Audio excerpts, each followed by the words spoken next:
a really brief version of my chronic illness story and the relationship of mold to the rest of my symptoms in the last video I made.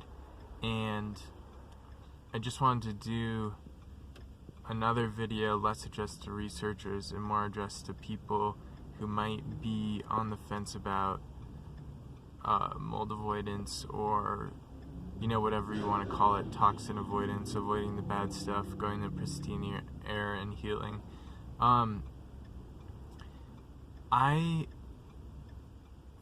Part of the reason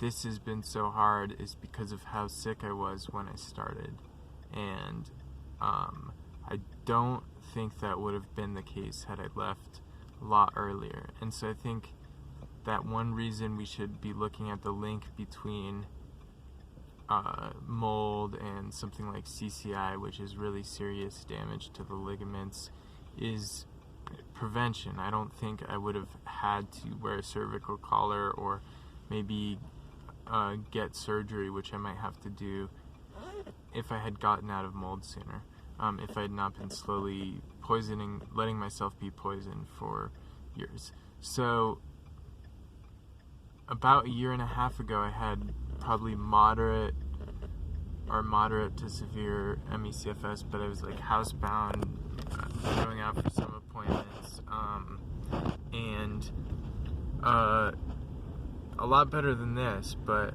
still not doing great. And I had a clue where one day I just went outside on the porch and I felt better from the air, and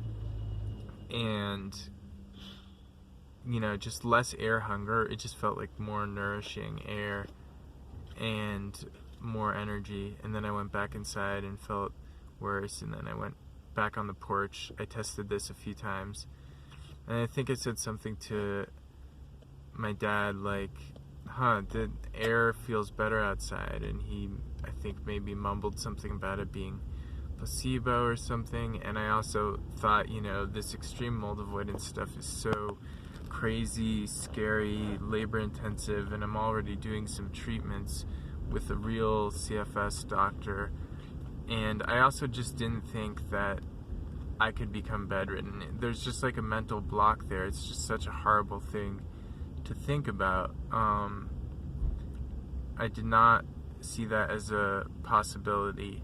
When I looked at other patients who were bedridden, I was like, oh God, if I ever become that sick, I'll just kill myself.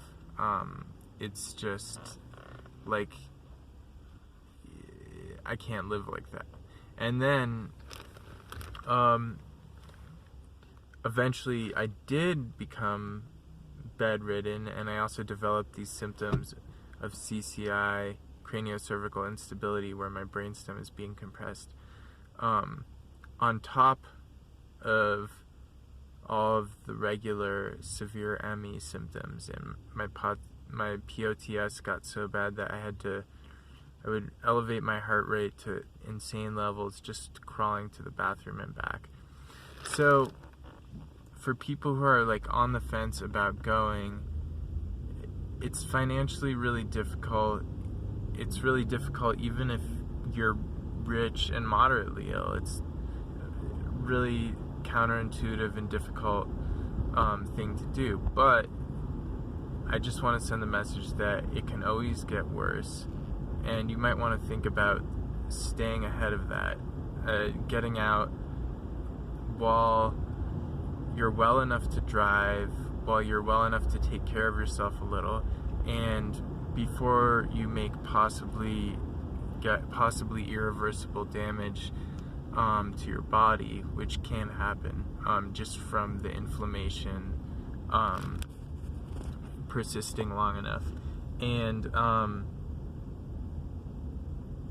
if you're interested, I can send anyone the literature showing the link between mycotoxins, mold, and ligament damage. But it's there, and I'm an example of it happening. There are many people who are examples of it happening, that maybe their stories will be out there soon. And my main message is just, get out while you can. It can always get worse. And if you stay living in mold, it's probably not going to get easier. There's a mental block where people want to think that things will just work themselves out, but it probably won't. And it's going to get harder.